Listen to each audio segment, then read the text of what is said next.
पवन सुत हनुमान की जय, उमापति महादेव की जय।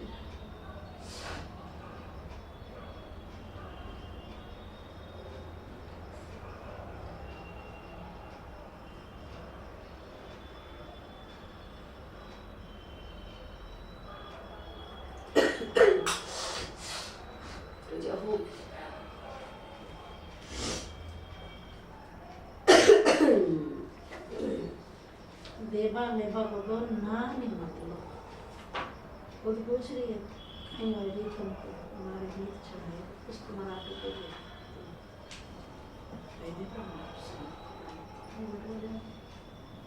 तो जो जरूरी होता है ना हमारे को कुछ होता है ना खुद को ले आएगी और वाला को ले आएगी। मैंने कि देखोगे आपको तो भाई फिर बाद में एंड टाइम पे कहे तुम मम्मी ने कौन सा खाई फिर हो जाए बस जो होता है ना भाई हम आपको तो एक दे रहा तो क्या बात चलता है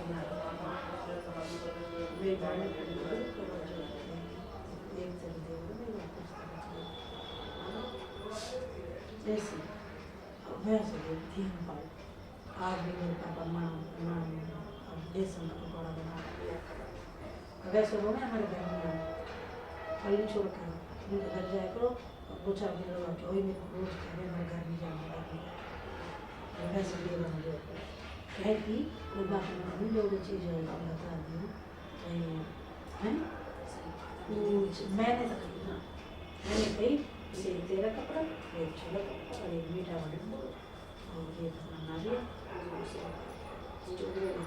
तो अपना सब लिया इसमें बहुत हमारे चावल चना बाली की मृत्यु के बाद तारा का विलाप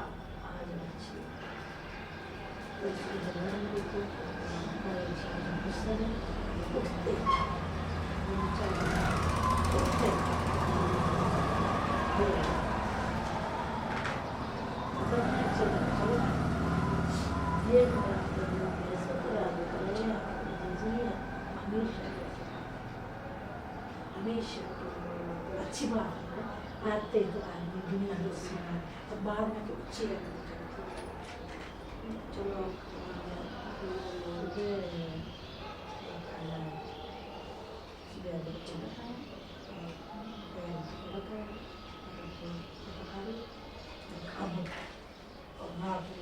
बुखार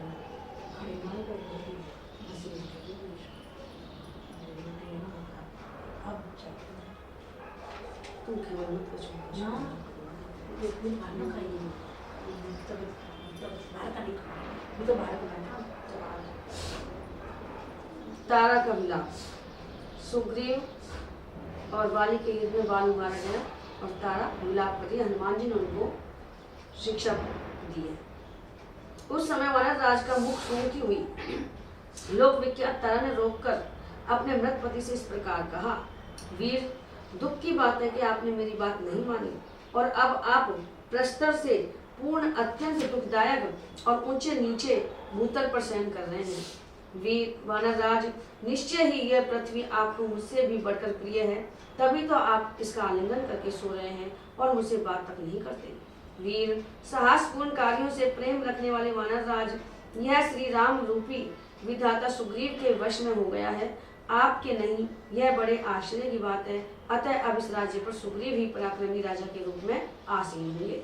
प्राणनाथ, प्रधान भालू और वानर जो आप महावीर की सेवा में रहा करते थे, इस समय बड़े दुख से विलाप कर रहे हैं। बेटा अंगद भी शोक में पड़ा हुआ है। उन वानरों का दुख में विलाप, अंगद का शोकोद्गार तथा मेरी यह अनुनय विनय भरी वाणी सुनकर भी आप जागते क्यों नहीं हैं? यही वह वीर सैया है जिस पर पूर्व काल में आपने ही बहुत से शत्रुओं को मारकर सुलाया था, किंतु आज स्वयं ही युद्ध में मारे जाकर आप इस पर शयन कर रहे हैं। विशुद्ध बलशाली कुल में उत्पन्न युद्ध प्रेमी तथा दूसरों को मान देने वाले मेरे प्रियतम, तुम मुझ अनाथ को अकेली छोड़कर कहाँ चले गए? निश्चय ही बुद्धिमान पुरुष को चाहिए कि वह अपनी कन्या किसी सूरवीर के हाथ में न दे। देखो, मैं सूरवीर की पत्नी होने के कारण तत्काल विधवा बना दी गई और इस प्रकार सर्वथा मारी गई। राजरानी होने का जो मेरा अभिमान था वह भंग हो गया। नित्य निरंतर सुख पाने की मेरी आशा नष्ट हो गई तथा मैं अगाध एवं विशाल शोक समुद्र में डूब गई हूँ। निश्चय ही यह मेरा कठोर हृदय लोहे का बना हुआ है, तभी तो अपने स्वामी को मारा गया देखकर इसके सैकड़ों टुकड़े नहीं हो जाते।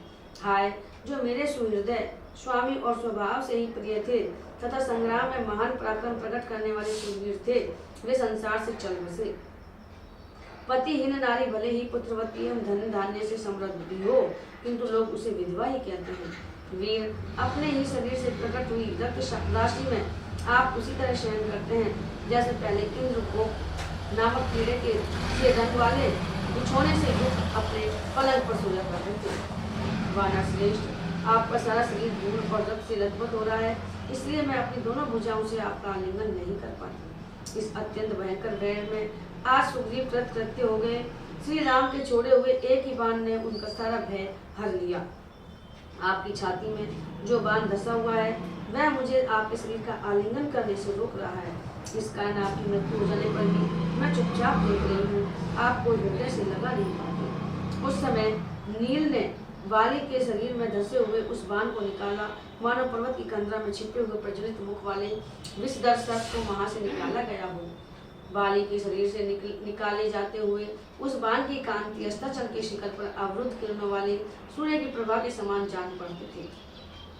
बाण के निकाल लिए जाने पर वाली के शरीर के सभी घावों से खून की धाराएं गिरने लगी, मानो किसी पर्वत से लाल गिरों मिश्रित जल की धाराएं बह रही हो। बाली का शरीर रणभूमि की धूल से भर गया था।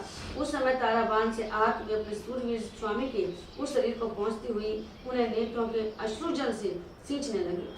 अपने मारे गए पति के सारे अंगों को रक्त से भीगा हुआ देख वाली पत्नी तारा ने अपने भूरे नेत्रों वाले पुत्र अंगद से कहा, बेटा देखो, तुम्हारे पिता की अंतिम अवस्था कितनी भयंकर है। ये इस समय पूर्व पाप के कारण प्राप्त हुए वैर से प्राप्त पार हो चुके हैं। वत्स, प्रातः काल के सूर्य की भांति अरुण गौर शरीर वाले तुम्हारे पिता राजा बाली अब यमलोक को जा पहुंचे।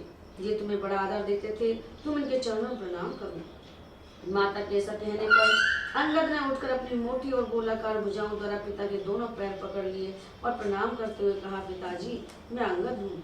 तब तारा फिर कहने लगी, प्राणनाथ, कुमार अंगद पहले की ही भांति आज भी आपके चरणों में प्रणाम करता है, किंतु आप ऐसे चिरंजीवी रहो बेटा, ऐसे लेकर आशीर्वाद क्यों नहीं देते हैं।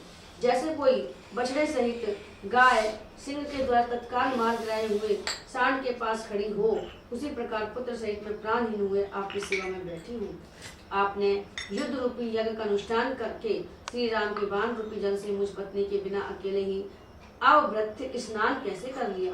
युद्ध में आपसे संतुष्ट हुए देवराज इंद्र ने आपको जो सोने की प्रिय माला दे रखी थी, उसे मैं इस समय आपके गले में क्यों नहीं देखती हूँ। दूसरों को मान देने वाले वानर राज प्राणहीन हो जाने पर भी आपको राज्य लक्ष्मी उसी प्रकार नहीं छोड़ रही है, जैसे चारों ओर चक्कर लगाने वाले सूर्य देव की प्रभा गिरिराज मेरु को कभी नहीं छोड़ती। मैंने आपके हित की बात कही थी, परंतु आपने उसे नहीं स्वीकार किया। मैं भी आपको रोक रखने में समर्थ न हो सकी।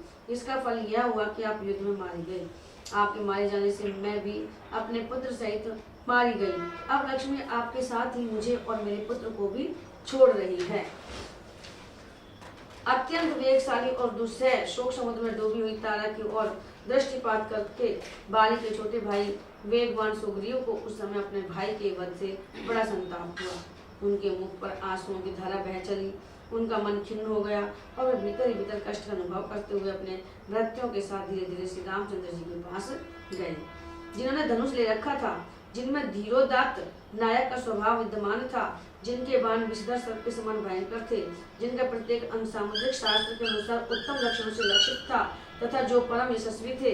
वहां खड़े हुए उन श्री रघुनाथ जी के पास जाकर सुग्रीव इस प्रकार बोले, नरेंद्र, आपने जैसी प्रतिज्ञा की थी उसके अनुसार यह काम कर दिखाया। इस कर्म का राज्य लाभ रूप फल भी प्रत्यक्ष ही है, किंतु राजकुमार इससे मेरा जीवन निंदनीय हो गया है, अतः अब मेरा मन सभी भोगों से निवृत्त हो गया है।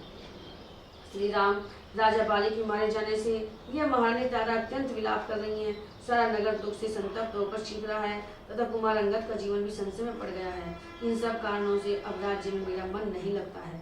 इक्ष्वाकु कुल के गौरव श्री रघुनाथ जी भाई ने मेरा बहुत अधिक तिरस्कार किया था, इसलिए क्रोध और अमर्ष के कारण पहले मैंने उसके वध के लिए अनुमति दे दी थी, परंतु अब वानर योधपति बाली के मारे जाने पर मुझे बड़ा संताप हो रहा है। संभवतः जीवन भर यह संताप बना ही रहेगा। अपनी जातीय वृत्ति के अनुसार जैसे तैसे जीवन निर्वाह करते हुए उस श्रेष्ठ पर्वत ऋष्यमुख पर चिरकाल तक रहना ही आज मैं अपने लिए कल्याणकारी समझता हूँ, किंतु अपने इस भाई का वध कराकर अब मुझे स्वर्ग का भी राज्य मिल जाए तो मैं उसे अपने लिए श्रेष्ठ नहीं मानता। बुद्धिमान महात्मा बाली ने युद्ध के समय मुझसे कहा था कि तुम चले जाओ, मैं तुम्हारे प्राण लेना नहीं चाहता। श्री राम, उनके बात उन्हीं के योग्य थी और मैंने जो आपसे कहकर उनका वध कराया, मेरा वह क्रूरतापूर्ण वचन और कर्म मेरे ही अनुरूप है। वीर रघुनंदन, कोई कितना ही स्वार्थी क्यों न हो, यदि राज्य के सुख तथा भ्रातृवध से होने वाले दुख की प्रबलता पर विचार करेगा तो वह भाई होकर अपने महान गुणवान भाई का वध कैसे अच्छा समझेगा। बाली के मन में मेरे वध का विचार नहीं था, क्योंकि इससे उन्हें अपनी मान प्रतिष्ठा में बट्टा लगने का डर था। मेरी ही बुद्धि में दुष्टता भरी थी, जिसके कारण मैंने अपने भाई के प्रति ऐसा अपराध कर डाला जो उनके लिए घातक सिद्ध हुआ। जब बाली ने मुझे एक वृक्ष की शाखा से घायल कर दिया और मैं 2 घड़ी तक कराता रहा, तब उन्होंने मुझे सांत्वना देकर कहा, जाओ फिर मेरे साथ युद्ध करने की इच्छा न रखना। उन्होंने भातृभाव, आर्य भाव और धर्म की भी रक्षा की है, परंतु मैंने केवल काम, क्रोध और वानरोचित चपलता का ही परिचय दिया है। मित्र, जैसे वृत्रासुर का वध करने से इंद्र पाप के भागी हो गए थे, उसी प्रकार मैं भाई का वध कराकर ऐसे पाप का भागी हुआ हूँ जिसको करना तो दूर रहा, सोचना भी अनुचित है। श्रेष्ठ पुरुषों के लिए जो सर्वथा त्याज्य है, अवांछनीय तथा देखने के भी अयोग्य है। इंद्र के पाप को तो पृथ्वी, जल, वृक्ष और स्त्रियों ने स्वेच्छा से ग्रहण कर लिया था, परंतु मुझ जैसे वानर के इस पाप को कौन लेना चाहेगा अथवा कौन ले सकेगा। रघुनाथ जी, अपने कुल का नाश करने वाला ऐसा पाप पुण्य कर्म करके मैं प्रजा के सम्मान का पात्र नहीं रहा। राज्य पाना तो दूर की बात है, मुझ में युवराज होने की भी योग्यता नहीं है। मैंने वह लोक निंदित पाप कर्म किया है जो नीच पुरुषों के योग्य तथा संपूर्ण जगत को हानि पहुंचाने वाला है। जैसे वर्षा के जल का वेग नीचे भूमि की ओर जाता है, उसी प्रकार यह घात वक्त जनित महान शोक सब और से दुष्प्रदीप आंख में बैठा है। भाई का वध जिसके शरीर का पिछला भाग और कुछ है तथा उससे होने वाला संताप भी जिसकी सूर्य नेत्र, मस्तक और दांत है, वह पाप रूपी महान मदमत गजराज नदी तट की भांति मुझ पर ही आघात कर रहा है। नरेश्वर रघुनंदन, मैंने जो दूसरे पाप किया है, यह मेरे हृदय स्थित सदाचार को भी नष्ट कर रहा है। ठीक उसी तरह जैसे आग में तपाया जाने वाला मलिन सुवर्ण अपने भीतर के मन को नष्ट कर देता है। रघुनाथ जी, मेरे ही कारण बाली का वध हुआ, जिससे इस अंगद का भी शोक संताप बढ़ गया और इसलिए इन महाबली वानर योधपतियों का समुदाय अधमरा सा जान पड़ता है। वीरवर, सजन और वश में रहने वाला पुत्र तो मिल सकता है, परंतु अंगद के समान बेटा कहाँ मिलेगा, तथा ऐसा कोई देश नहीं है जहाँ मुझे अपने भाई का सामीप्य मिल सके। अब वीरवर अंगद भी जीवित नहीं रह सकता, यदि जी सकता तो उसकी रक्षा के लिए उसकी माता भी जीवन धारण करती। वह बेचारी तो यूं ही संताप से दीन हो रही है, यदि पुत्र भी न रहा तो उसके जीवन का अंत हो जाएगा, यह बिल्कुल निश्चित बात है। अतः मैं अपने भाई और पुत्र का साथ देने की इच्छा से प्रज्वलित अग्नि में प्रवेश करूंगा। ये वानर वीर आपकी आज्ञा में रहकर सीता की खोज करेंगे। राजकुमार, मेरी मृत्यु हो जाने पर भी आपका सारा कार्य सिद्ध हो जाएगा। मैं कुल की हत्या करने वाला और अपराधी हूँ, अतः संसार में जीवन धारण करने की योग्य नहीं हूँ, इसलिए श्री राम मुझे प्राण त्याग करने की आज्ञा दीजिए। दुख से आतुर हुए सुग्रीव के जो बाली के छोटे भाई थे। ऐसे वचन सुनकर शत्रु वीरों का संहार करने में समर्थ रघुकुल के वीर भगवान श्री राम के नेत्रों से आंसू बहने लगे। वे 2 घड़ी तक मन ही मन दुख का अनुभव करते रहे। श्री रघुनाथ जी पृथ्वी के समान क्षमाशील और संपूर्ण जगत की रक्षा करने वाले हैं। उन्होंने उस समय अधिक उत्सुक होकर जब इधर उधर बारंबार दृष्टि दौड़ाई, तब शोकमग्न तारा उन्हें दिखाई दी, जो अपने स्वामी के लिए रो रही थी। कपियों में सिंह के समान वीर वाली, जिसके स्वामी एवं संरक्षक थे, जो वानर राज बाली की रानी थी, जिसका हृदय उदार और नेत्र मनोहर थे, वह तारा उस समय अपने मृत पति का आलिंगन करके पड़ी थी। श्री राम को आते देख प्रधानमंत्रियों ने तारा को वहां से उठाया। तारा जब पति के समीप से हटाई जाने लगी, तब बारंबार उसका आलिंगन करती हुए अपने को छुड़ाने और छटपटाने लगी। इतने ही में उसने अपने सामने धनुष बाण धारण किए श्री राम को खड़ा देखा, जो अपने तेज से सूर्य देव के समान प्रकाशित हो रहे थे। वे राजोचित शुभ लक्षणों से संपन्न थे, उनके नेत्र बड़े मनोहर थे। उन पुरुष प्रवर श्री राम को, जो पहले कभी देखने में नहीं आए थे, देखकर मृग श्रावक नयनी तारा समझ गए कि ये ही ककुष्ठ कुलभूषण श्री राम हैं। उस समय घोर संकट में पड़ी हुई शोक पीड़ित आर्य तारा अत्यंत विवल हो गिरती पड़ती तीव्र गति से महेंद्र तुल्य दुर्जय वीर महानुभाव भगवान श्री राम के समीप गई। शोक के कारण वह अपने शरीर को भी सुध खो बैठी थी। भगवान श्री राम विशुद्ध अंतःकरण वाले तथा युद्ध स्थल में सबसे अधिक निपुणता के कारण लक्ष्य भेदने में अचूक थी। उनके पास पहुंचकर वह मनुष्यवनी तारा इस प्रकार बोली, रघुनंदन, आप अप्रेमे, देश काल और वस्तु की सीमा से रहित हैं। आपको पाना बहुत कठिन है। आप जितेंद्रिय तथा उत्तम धर्म का पालन करने वाले हैं। आपकी कीर्ति कभी नष्ट नहीं होती। आप दूरदर्शी एवं पृथ्वी के समान क्षमाशील हैं। आपकी आंखें कुछ कुछ लाल हैं। आपके हाथ में धनुष और बाण शोभा पा रहे हैं। आपका बल महान है। आप सुदृढ़ शरीर से संपन्न हैं और मनुष्य शरीर से प्राप्त होने वाले लौकिक सुख का परित्याग करके भी दिव्य शरीर के ऐश्वर्य से युक्त है। अतः मैं प्रार्थना करती हूँ, तारा भगवान राम जी से प्रार्थना कर रही है। तारा प्रार्थना कर रही भगवान राम से, आपने जिस बाण से मेरे प्रीतम पति का वध किया है, उसी बाण से आप मुझे भी मार डालेंगे। मैं मरकर उनके समीप चली जाऊंगी। वीर मेरे बिना बाली कहीं भी सुखी नहीं रह सकेंगे। अमल कमल दल लोचन राम, स्वर्ग में जाकर भी जब बाली सब और दृष्टि डालने पर मुझे नहीं देखेंगे, तब उनका मन वहाँ कदापि नहीं लगेगा। नाना प्रकार के लाल फूलों से विभूषित चोटी धारण करने वाली तथा विचित्र वेशभूषा से मनोहर प्रतीत होने वाली स्वर्ग की अप्सराओं को भी वे कभी स्वीकार नहीं करेंगे। वीरवर, स्वर्ग में भी बाली मेरे बिना शोक का अनुभव करेंगे और उनके शरीर की कांति फीकी पड़ जाएगी। वे उसी तरह दुखी रहेंगे जैसे गिरिराज ऋष्य मुख के सुरम में वट प्रांत में विजय नंदिनी सीता के बिना आप कष्ट का अनुभव करते हैं। स्त्री के बिना युवा पुरुष को जो दुख उठाना पड़ता है, उसे आप अच्छी तरह जानते हैं। इस तत्व को समझकर आप मेरा वध करिए, जिससे बाली को मेरे विरह का दुख न भोगना पड़े। महाराज कुमार, आप महात्मा हैं, इसलिए यदि ऐसा चाहते हो कि मुझे स्त्री हत्या का पाप न लगे, तो यह बाली की आत्मा है, ऐसा समझकर मेरा वध कर दीजिए। भाई मैं स्त्री हूँ तो स्त्री की हत्या कैसे समझा, लेकिन ये समझ लो कि मैं बाली की आत्मा हूँ, तो इस प्रकार से मेरा वध कर दीजिए। तो जीना नहीं चाहती, इससे आपको स्त्री सहायक स्त्री हत्या का पाप नहीं लगेगा।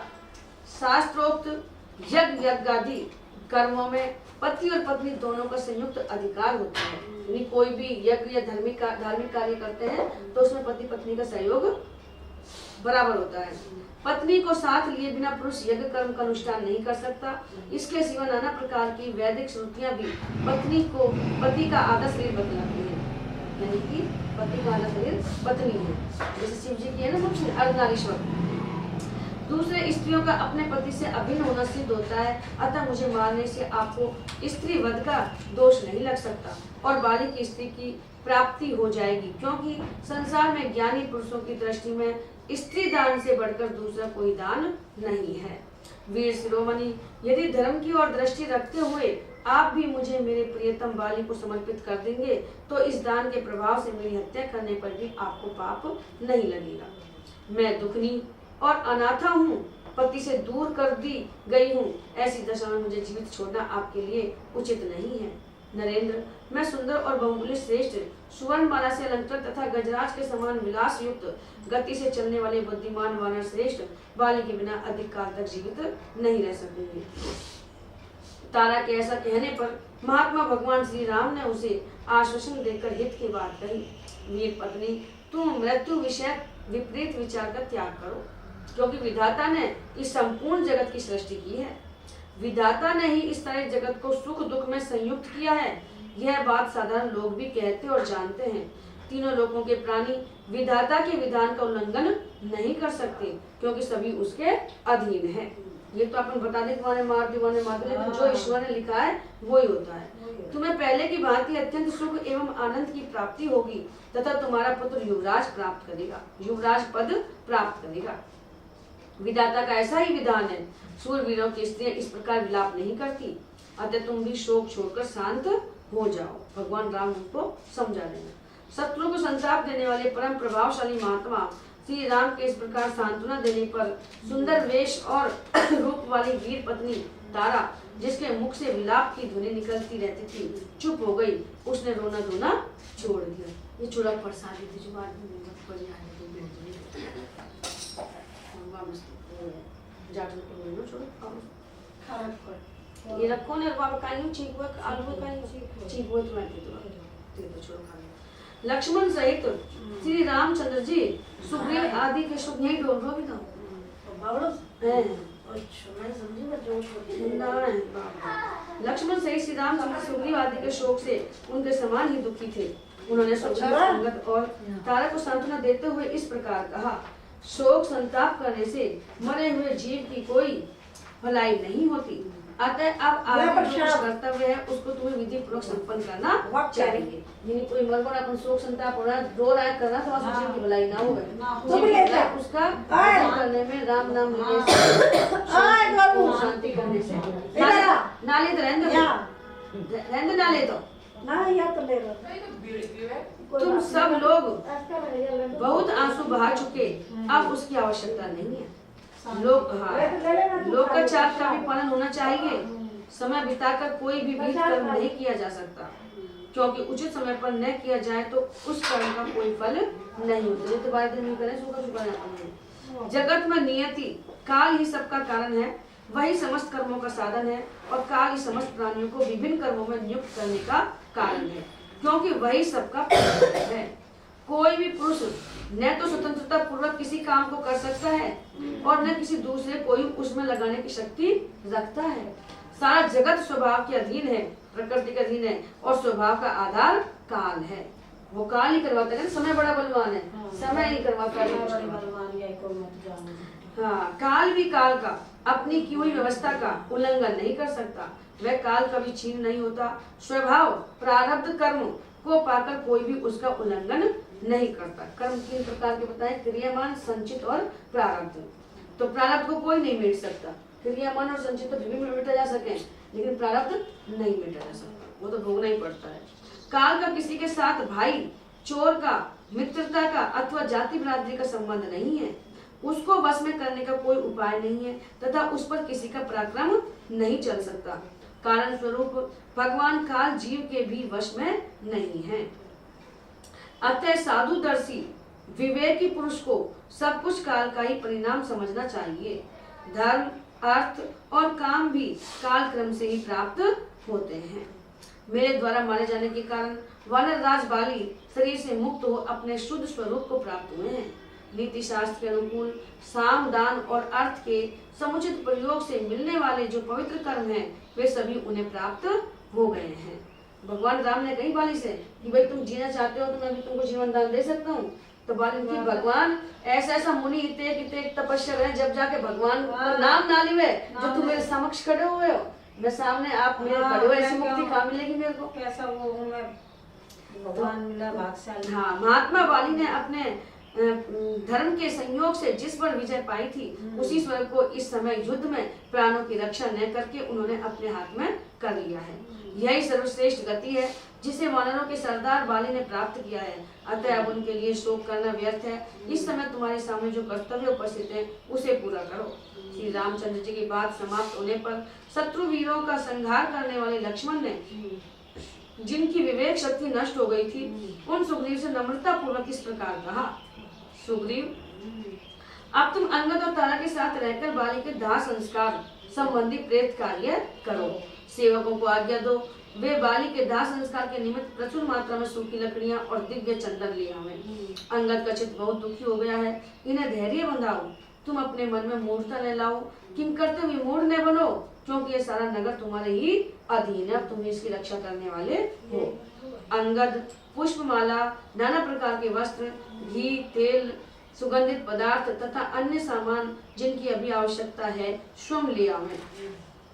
तारा, तुम शीघ्र जाकर वेग पूर्वक एक पालकी ले आओ, क्योंकि इस समय अधिक फुर्ती दिखानी चाहिए, ऐसे अवसर पर वही लाभदायक होती है। पालकी को उठाकर ले चलने के योग्य जो बलवान एवं समर्थ वानर हो वे तैयार हो जाएं, वे ही बाली को यहाँ से शमशान भूमि में ले जाएंगे, क्योंकि 4 गुण लगे ना। सुग्रीव से ऐसा कहकर शत्रु वीरों का संहार करने वाले सुमित्रा नंदन लक्ष्मण अपने भाई के पास जाकर खड़े हो गए। लक्ष्मण की बात सुनकर तार के मन में हड़बड़ी मच गई। वह शिबिका ले आने के लिए शीघ्रतापूर्वक किष्किंधा नामक गुफा में गया। वहां से शिबिका ढोने के योग्य सूरवीर वानरों द्वारा कंधों पर उठाई हुई उस शिबिका को साथ लेकर तार फिर तुरंत ही लौट आया। वह दिव्य पाल के रथ के समान बनी हुई थी। उसके बीच में राजा के बैठने योग्य उत्तम आसन था। उसमें शिल्पियों द्वारा कृत्रिम पक्षी और वृक्ष बनाए गए थे, जो उस पालकी को विचित्र शोभा से संपन्न बना रहे थे। वह शिबिका चित्र के रूप में बने हुए पैदल सिपाहियों से भरी प्रतीत होती थी। उसकी निर्माण कला सब और से सुंदर दिखाई देती थी। देखने में वह सिद्धों के विमान से प्रतीत होती थी, जो महात्मा लोगों के लिए बनाई जाती, संतों के लिए। उसमें कई खिड़कियां बनी थी जिनमें जालियां लगी हुई थी। कारीगर ने उस पालकी को बहुत सुंदर बनाने का प्रयत्न किया था। उसका एक एक भाग बड़ा सुगढ़ बनाया गया था। आकार में वह बहुत बड़ी थी। उसमें लकड़ियों के क्रीड़ा पर्वत बने हुए थे। वह मनोहर शिल्प कर्म से सुशोभित थी। पालकी में चित्र बना हुआ, कहीं पहाड़ का, कहीं मंदिर का, कहीं हाथी, घोड़ा, ये पशु पक्षी में सुंदर आभूषण और हारों से उसको सजाया गया था। विचित्र फूलों से उसकी शोभा बढ़ाई गई थी। शिल्पियों द्वारा निर्मित गुफा और वन से वह संयुक्त थी तथा लाल चंदन द्वारा उसे विभूषित किया गया था। नाना प्रकार के पुष्प समूहों द्वारा वह सब ओर से आच्छादित थी तथा प्रातः काल के सूर्य की भांति अरुण कांति वाली दीप्तिमती पद्म मालाओं से अलंकृत थी। ऐसी पालकी का अवलोकन करके श्री रामचंद्र जी ने लक्ष्मण की ओर देखते हुए कहा, अब बाली को शीघ्र ही यहाँ से शमशान भूमि में ले जाया जाए और उनका प्रेत कार्य किया जाए।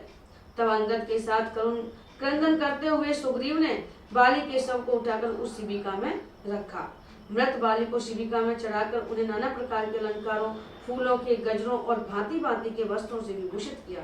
तदंतर वानरों के स्वामी राजा सुग्रीव ने आज्ञा दी कि मेरे बड़े भाई का और्ध्वदैहिक संस्कार शास्त्रानुकूल विधि से संपन्न किया जाए। आगे आगे बहुत से वानर नाना प्रकार के बहुसंख्यक रत्न लुटाते हुए चले। उनके पीछे शिबिका चले। इस भूतल पर राजाओं के और्ध्वदैहिक संस्कार उनकी बढ़ी हुई समृद्धि के अनुसार जैसे धूमधाम से होते देखे जाते हैं, उसी प्रकार अधिक धन लगाकर सब वानर अपने स्वामी महाराज बाली का अंत्येष्टि संस्कार करें। तब तार आदि वानरों ने बाली के और्ध्वदैहिक संस्कार का शीघ्र वैसा ही आयोजन किया जिनके बांधव वाली मारे गए थे। वे सब के सब वानर अंगद को हृदय से लगाकर शीघ्रता पूर्वक वहां से रोते हुए शव के साथ चले। उनके पीछे बाली के अधीन रहने वाली सभी वानर पत्नियां समीप आकर हा वीर कहती हुई अपने प्रियतम को पुकार पुकार कर बारंबार रोने चिल्लाने लगी। जिनके जीवन धन का वध किया गया था, वे तारा आदि सब वानरियां करुण स्वर से विलाप करती हुई अपने स्वामी के पीछे पीछे चलने लगी। वन के भीतर रोती हुई उन वानर वधुओं के रोदन शब्द से गूंजते हुए वन और पर्वत भी सब और रोते हुए से प्रतीत होते थे। पहाड़ी नदी तुंगभद्रा के एकांत तट पर जो जल से घिरा था, पहुंचकर बहुत से वनचारी वानरों ने एक चिता तैयार की। तदंतर पालकी ढोने वाले श्रेष्ठ वानरों ने उसे अपने कंधे से उतारा और वे सब शोकमग्न हो एकांत स्थान में जा बैठे। तत्पश्चात शिबिका में सुलाए हुए अपने पति के शव को देखकर उनके मस्तक को अपनी गोद में ले लिया और अत्यंत दुखी होकर विलाप करने लगी। हा वानरों के महाराज, हा मेरे दयालु प्राणनाथ, हा परम पूजनीय महाबाहु वीर, हा मेरे प्रियतम, एक बार मेरी ओर तो देखो तो सही, इस शोक पीड़ित दासी की ओर तुम दृष्टिपात क्यों नहीं करते हो? दूसरों को मान देने वाले प्राण वल्लभ, प्राणों के निकल जाने पर भी तुम्हारा मुख जीवित अवस्था की भांति अस्ताचलवर्ती सूर्य के समान अरुण प्रभा से युक्त एवं प्रसन्न ही दिखाई देता है। वानर राज, हाँ, वानर राज श्री राम के रूप में यह काल ही तुम्हें खींचकर लिए जा रहा है, जिसने युद्ध के मैदान में एक ही बाण मारकर हम सबको विधवा बना दिया।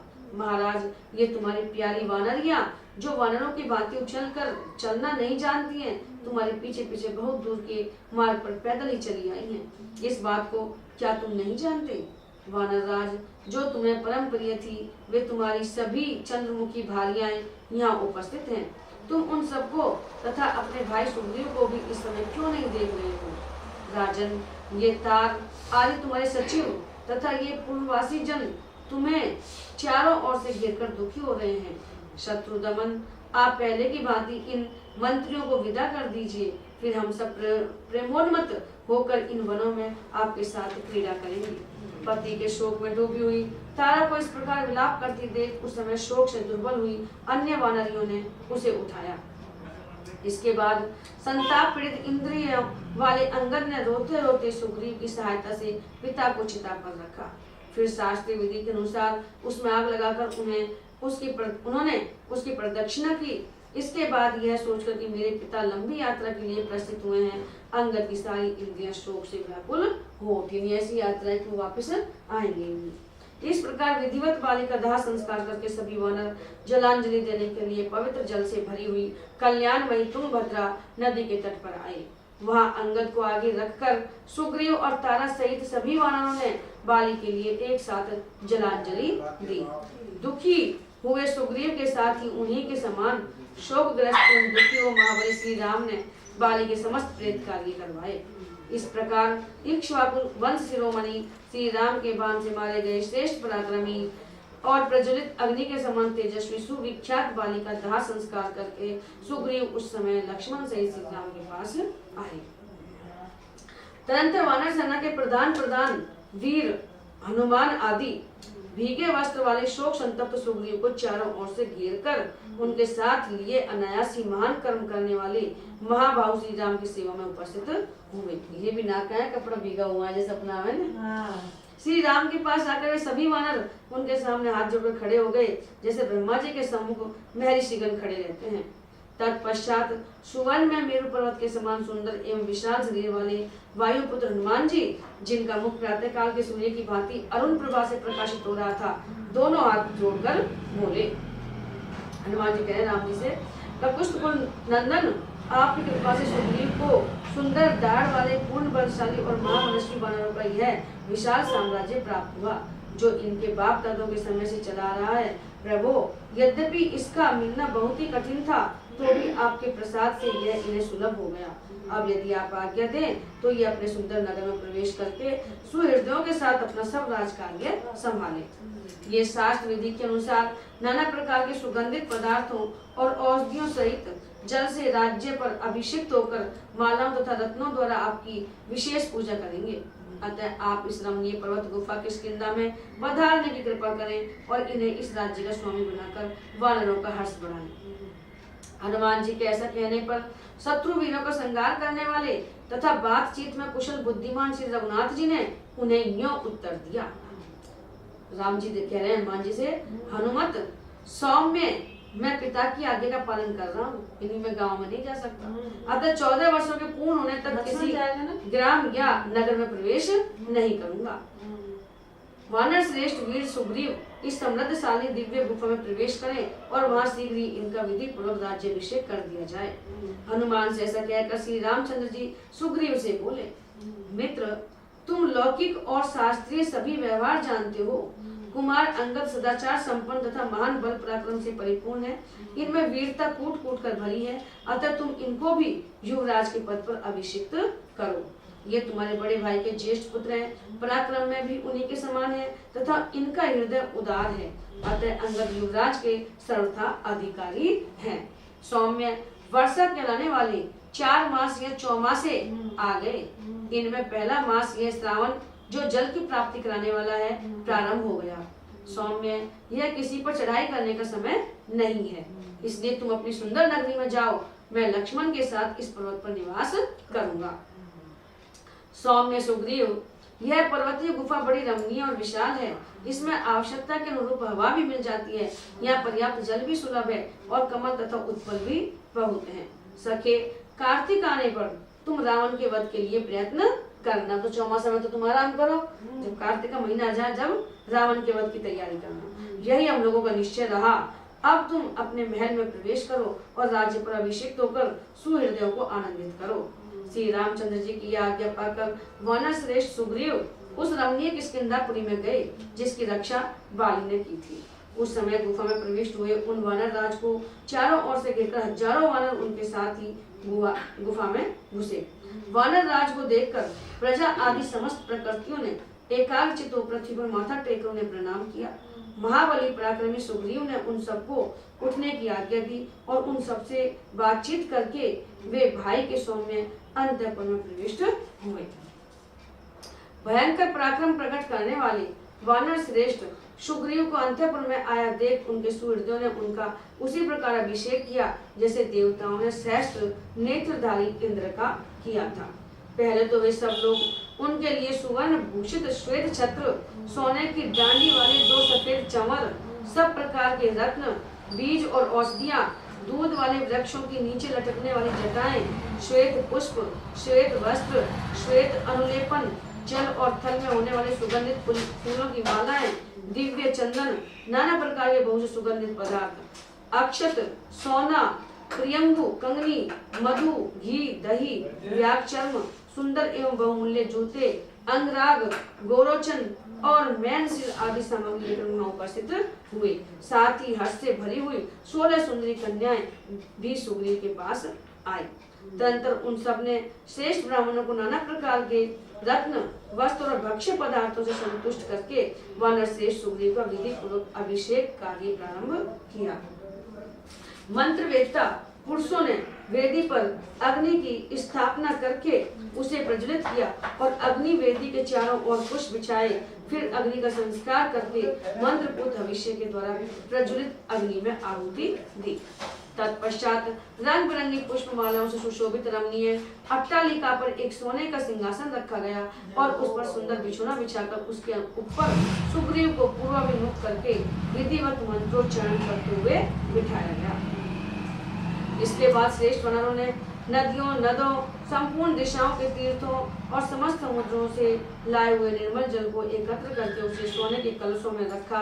फिर गज, गवाक्ष, गवय, शरभ, गंधमादन, मैंद, द्विविद, हनुमान और जामवान ने महर्षियों की बताई हुई शास्त्रोक्त विधि के अनुसार सुवर्ण में कलशों में रखे हुए स्वच्छ और सुगंधित जल से सांड के सींगों द्वारा सुग्रीव का उसी प्रकार अभिषेक किया जैसे वसुओं ने इंद्र का अभिषेक किया था।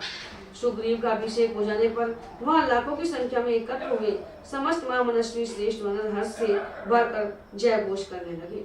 श्री रामचंद्र जी की आज्ञा का पालन करते हुए वानर राज सुग्रीव ने अंगद को हृदय से लगाकर उन्हें भी युवराज के पद पर अभिषिक्त कर दिया।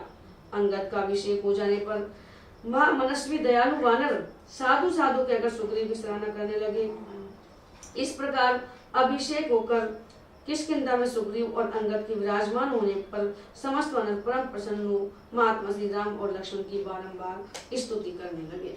उस समय पर्वत की गुफा में बसी हुई किष्किंधापुरी हष्ट पुष्ट पूर्ववासियों से व्याप्त तथा ध्वजा पताकाओं से सुशोभित होने के कारण बड़ी रमणीय प्रतीत होती थी। वानर सेना के स्वामी पराक्रमी सुग्रीव ने महात्मा श्री रामचंद्र जी के पास जाकर अपने महाभिषेक का समाचार निवेदन किया और अपनी पत्नी रूमा को पाकर उन्होंने उसी प्रकार वानरों का साम्राज्य प्राप्त किया जैसे देवराज इंद्र ने त्रिलोकी का। जब वानर सुग्रीव का राज्याभिषेक हो गया और वे किष्किंधा में जाकर रहने लगे, उस समय अपने भाई लक्ष्मण के साथ श्री राम जी प्रशवन गिरी पर चले गए। वहां चीतों और मृगों की आवाज गूंजती रहती थी। भयंकर गर्जना करने वाले सिंहों से वह स्थान भरा था। नाना प्रकार की झाड़ियां और लताएं उस पर्वत को आच्छादित किए हुए थी और घने वृक्षों के द्वारा वह सब ओर से व्याप्त था। रीछ, वानर, लंगूर और बिलाव आदि जंतु वहां निवास करते थे। वह पर्वत मेघों के समूह से जान पड़ता था। दर्शन करने वाले लोगों के लिए वह सदा ही मंगलमय और पवित्र कारक था। उस पर्वत के शिखर पर एक बहुत बड़ी और विस्तृत गुफा थी। लक्ष्मण सहित श्री राम ने उसी का अपने रहने के लिए आश्रय लिया। रघुकुल का आनंद बढ़ाने वाले निष्पाप श्री रामचंद्र जी वर्षा का अंत होने पर सुग्रीव के साथ रावण पर चढ़ाई करने का निश्चय करके वहां आए थे। उन्होंने लक्ष्मी की वृद्धि करने वाले अपने विनय युक्त भ्राता लक्ष्मण से यह समयोचित बात कही। शत्रु दमन सुमित्रा कुमार, यह पर्वत की गुफा बड़ी ही सुंदर और विशाल है। यह हवा के आने जाने का भी मार्ग है। हम लोग वर्षा की रात में इसी गुफा के भीतर निवास करेंगे। राजकुमार, पर्वत का यह शिखर बहुत ही उत्तम और रमणीय है। सफेद, काले और लाल हर तरह के प्रस्तर खंड इसकी शोभा बढ़ा रहे हैं। यह नाना प्रकार के धातुओं की खाने हैं। पास ही नदी बहती है, उसमें रहने वाले मेंढक यहाँ भी उछलते कूदते चले आते हैं। नाना प्रकार के वृक्ष समूह इसकी शोभा बढ़ाते हैं। सुंदर और विचित्र लताओं से यह शैल शिखर हरा भरा दिखाई देता है। भांति भांति के पक्षी यहाँ चहक रहे हैं और सुंदर मोरों की मीठी बोली गूंज रही है। मालती और कुंद की झाड़ियाँ, सिंधुवार, शीरीष, कदम, अर्जुन और सर्ज के फूले हुए वृक्ष इस स्थान की शोभा बढ़ाते हैं। राजकुमार, यह पुष्करनी खिले हुए कमलों से अलंकृत हो बड़ी रमणीय दिखाई देती है। यह हम लोगों की गुफा से अधिक दूर नहीं, यह स्थान बिल्कुल उचित है। चौमासी में सौम्य यहाँ का स्थान ईशान कोण की ओर से नीचा है, अतः यहाँ यह गुफा हमारे निवास के लिए बहुत अच्छी रहेगी। पश्चिम दक्षिण के कोण की ओर से ऊंची यह गुफा हवा और वर्षा से बचाने के लिए अच्छी होगी। सुमित्रा नंदन, इस गुफा के द्वार पर समतल शिला है जो बाहर बैठने के लिए सुविधाजनक होने के कारण सुखदायी है। यह लंबी चौड़ी होने के साथ ही खान से काट कर निकाले हुए कोयलों की राशि के समान काली है। तात, देखो यह सुंदर पर्वत शिखर उत्तर की ओर से कटे हुए कोयलों की राशि तथा घुमरे हुए मेघों की घटा के समान काला दिखाई देता है। इसी तरह दक्षिण दिशा में भी इसका जो शिखर है वह श्वेत वस्त्र और कैलाश रंग के समान श्वेत दिखाई देता है। नाना प्रकार की धातुएं इसकी शोभा बढ़ाती हैं। वह देखो, इस गुफा के दूसरी ओर त्रिकूट पर्वत के समीप बहने वाली मंदाकिनी के समान तुंगभद्रा नदी बह रही है। उसकी धारा पश्चिम के पूर्व की ओर जा रही है। उसमें कीचड़ का नाम भी नहीं है। चंदन, तिलक, साल, तमाल, अति मुक्तक, पद्मक, सरल और शोक आदि नाना प्रकार के वृक्षों से उस नदी की कैसी शोभा हो रही है। जलबैत, तिमिद, बकुल, केतक, हिंताल, तिनिश, नीप, स्थलबैत, कृतमाल, अमिलतास आदि भांति भांति के तटवर्ती वृक्षों से जहाँ तहाँ सुशोभित हुई यह नदी वस्त्राभूषणों से विभूषित श्रृंगार सज्जित युवती स्त्री के समान जान पड़ती है। सैकड़ों पक्षी समूह से संयुक्त हुई यह नदी उनके नाना प्रकार के कलरवों से गूंजती रहती है। परस्पर अनुरक्त हुए चक्रवाक इस सरिता की शोभा बढ़ाते हैं। अत्यंत रमणीय तटों से अलंकृत, नाना प्रकार के रत्नों से संपन्न तथा हंस और सारसों से सेवित यह नदी अपनी हास्य छटा बिखेरती हुई सी जान पड़ती है। ये प्रकृति में मानव का वो कर रहे हैं कि भाई नदी है जो एक सुंदर स्त्री के समान लग रही है, पक्षी चहक रहे हैं, यहाँ हमें कोई किसी प्रकार की परेशानी नहीं है। वो कहना आदमी परिस्थिति आती है, परिस्थिति में सुखी भी हो सके दुखी भी हो सके। भगवान से सुख नहीं देता, परिस्थिति पैदा करता है। अब ये इस परिस्थिति में भी सुखी है भगवान की भाई सब चीज से और अपन तो बता कैसा घोर जंगल में पड़ा है, अंधेरी रात में पड़ा है। शक्ति ना है जी, जरा सा बस हुआ हो जाए वही में आदमी मरण हो जाए है। कहीं तो सहन शक्ति ना है। सहन शक्ति तो बताओ नहीं, धार्मिक ग्रंथ है जो संतों का चरित्र पढ़ो तुम, ये पढ़ो तो इनसे ही सहन शक्ति मिलती है, इनसे मिलती है। कहीं तो यह नील कमलों से ढकी हुई है, कहीं लाल कमलों से सुशोभित होती है और कहीं श्वेत एवं दिव्य कुमुद कलिकाओं से शोभित। सैकड़ों जल पक्षियों से सेवित तथा मोर एवं क्रॉन्च के कलरवों से मुखरित हुई यह सौम्य नदी बड़ी रमणीय प्रतीत होती है। मुनियों के समुदाय इसके जल का सेवन करते हैं। वह देखो, अर्जुन और चंदन वृक्षों की पंक्तियां कितनी सुंदर दिखाई देती हैं। मालूम होता है ये मन के संकल्प के साथ ही प्रकट हो गई है। शत्रुसूदन, सुमित्रा कुमार, यह स्थान अत्यंत रमणीय और अद्भुत है। यहाँ हम लोगों का मन खूब लगेगा, अतः यहीं रहना ठीक होगा। राजकुमार विचित्र कारणों से सुशोभित सुग्रीव की रमणीय किष्किंधापुरी भी यहाँ से अधिक दूर नहीं होगी। विजयी वीरों में श्रेष्ठ लक्ष्मण मृदंग की मधुर ध्वनि के साथ गरजते हुए वानरों के गीत और वाद्य का गंभीर घोष यहाँ से सुनाई देता है। निश्चय ही कपिश्रेष्ठ सुग्रीव अपनी पत्नी को पाकर राज्य को हस्तगत करके और बड़ी बड़ी भारी लक्ष्मी पर अधिकार प्राप्त करके सूर्योदयों के साथ आनंदोत्सव मना रहे हैं। ऐसा कहकर श्री रामचंद्र जी लक्ष्मण के साथ उस प्रसवन पर्वत पर, जहाँ बहुत सी कंदराओं और कुंजों के दर्शन होते थे, निवास करने लगे। यद्यपि उस पर्वत पर परम सुख प्रदान करने वाले बहुत से फल फूल आदि आवश्यक पदार्थ थे, तथापि राक्षस द्वारा हरी गई प्राणों से भी बढ़कर आदरणीय सीता का स्मरण करते हुए भगवान श्री राम को वहां तनिक भी सुख नहीं मिलता था। विशेषतः उदयाचल पर उदित हुए चंद्रदेव का दर्शन करके रात में सैया पर लेट जाने पर भी उन्हें नींद नहीं आती थी। सीता के वियोग जनित शोक से आंसू बहाते हुए वे अचेत हो जाते थे। श्री राम को निरंतर शोकमग्न रहकर चिंता करते देख उनके दुख में समान रूप से भाग लेने वाले भाई लक्ष्मण ने उनसे विनय पूर्वक कहा, वीर, इस प्रकार व्यथित होने से कोई लाभ नहीं है। अतः आपको शोक नहीं करना चाहिए, क्योंकि शोक करने वाले पुरुष के सभी मनोरथ नष्ट हो जाते हैं। यह बात आपसे छिपी नहीं है। रघुनंदन, आप जगत में कर्मठ वीर तथा देवताओं को समाधान करने वाले हैं, आस्तिक धर्मात्मा और उद्योगी हैं। यदि आप शोक वश उद्यम छोड़ बैठते हैं तो पराक्रम के स्थान स्वरूप सम्रांगण में कुटिल कर्म करने वाले उस शत्रु का, जो विशेषतः राक्षस है, वध करने में समर्थ न हो सकेंगे। अतः आप अपने शोक को जड़ से उखाड़ फेंकिए और उद्योग के विचार को सुस्थिर कीजिए, तभी आप परिवार सहित उस राक्षस का विनाश कर सकते हैं। काकुस्थ, आप तो समुद्र, वन और पर्वतों सहित समूची पृथ्वी को भी लट सकते हैं, फिर उस रावण का संहार करना आपके लिए कौन बड़ी बात है। यह वर्षा काल आ गया है, अब शरद ऋतु की प्रतीक्षा कीजिए, फिर राज्य और सेना सहित रावण का वध कीजिए। जैसे रात में छिपी हुई आग को हवन काल में आहुतियों द्वारा प्रज्वलित किया जाता है, उसी प्रकार मैं आपके सोए हुए पराक्रम को जगा रहा हूँ, भूले हुए बल विक्रम को याद दिला रहा हूँ।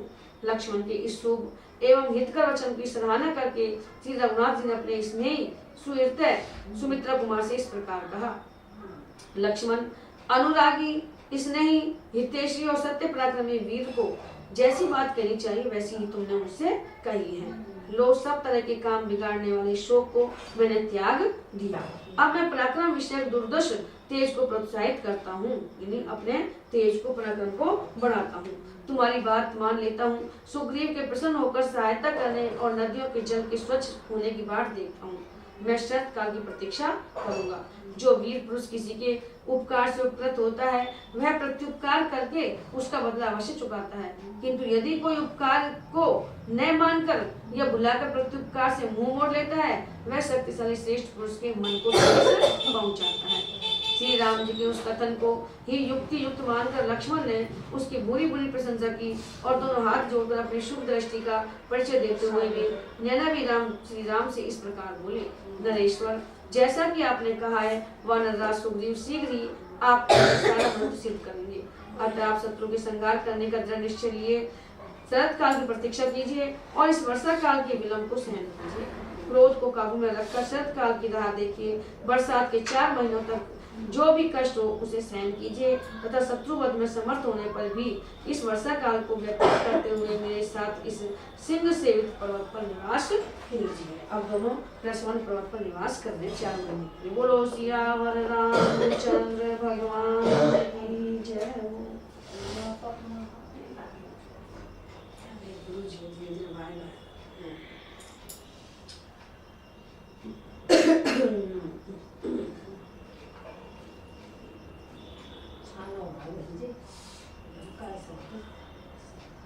दिखा रही हो खाई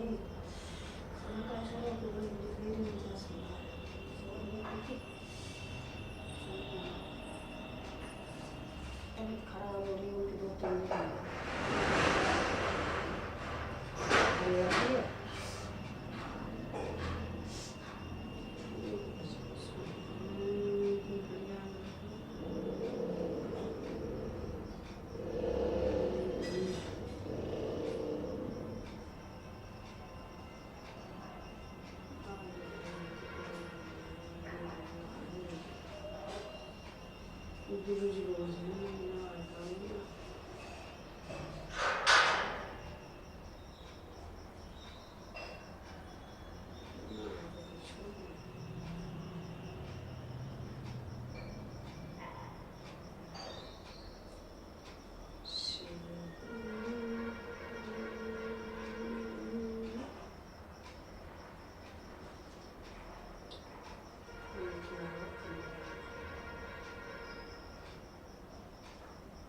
हनुमान जी को देखते हैं।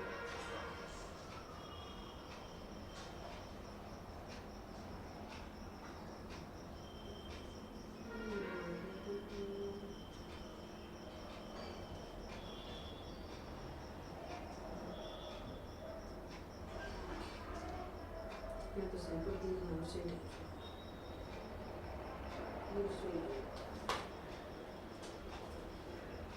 अच्छा जी।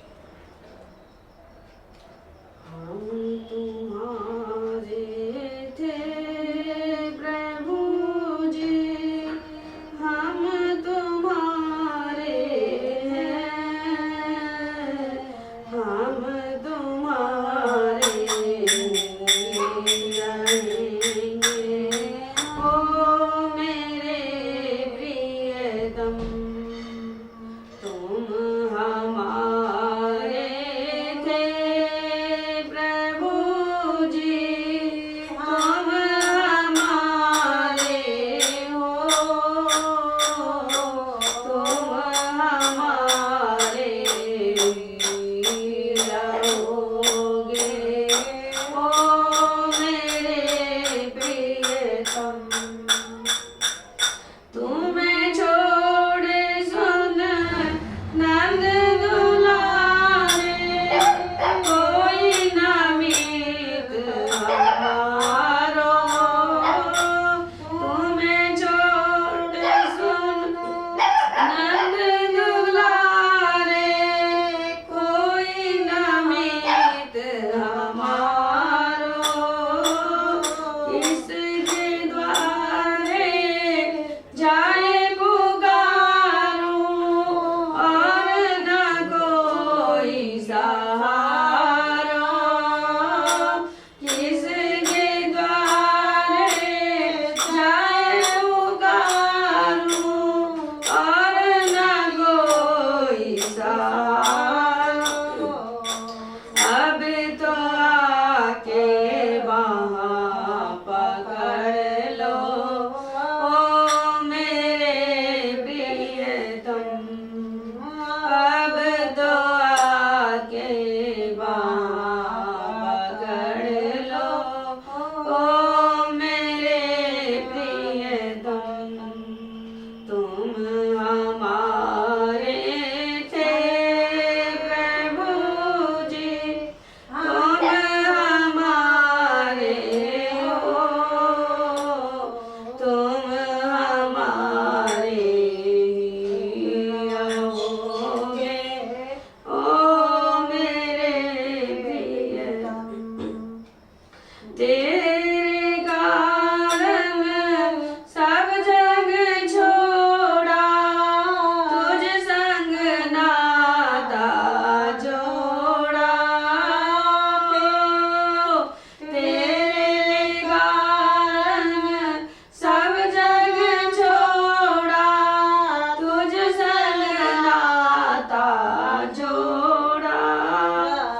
एक बार प्रभु बस ये कह दो, तू मेरा मैं तेरा। एक बार प्रभु बस ये कह दो, तू मेरा मैं तेरा।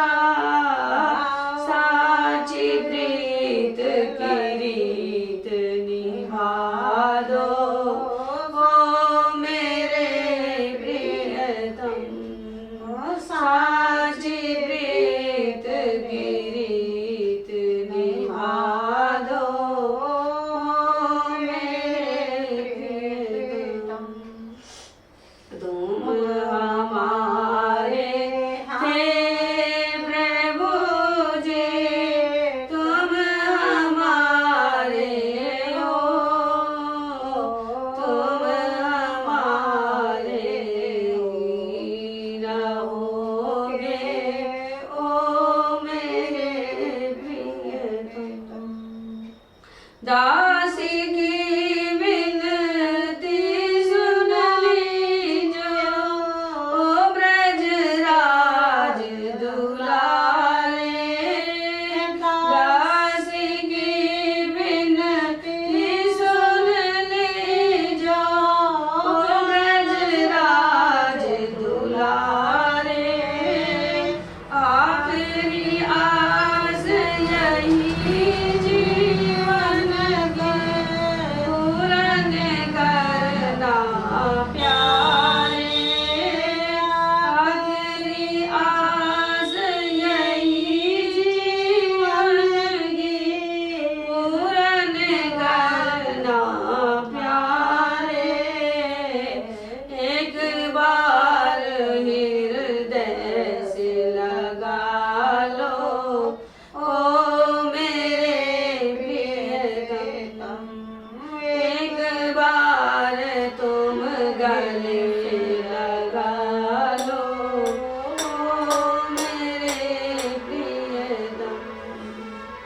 हनुमान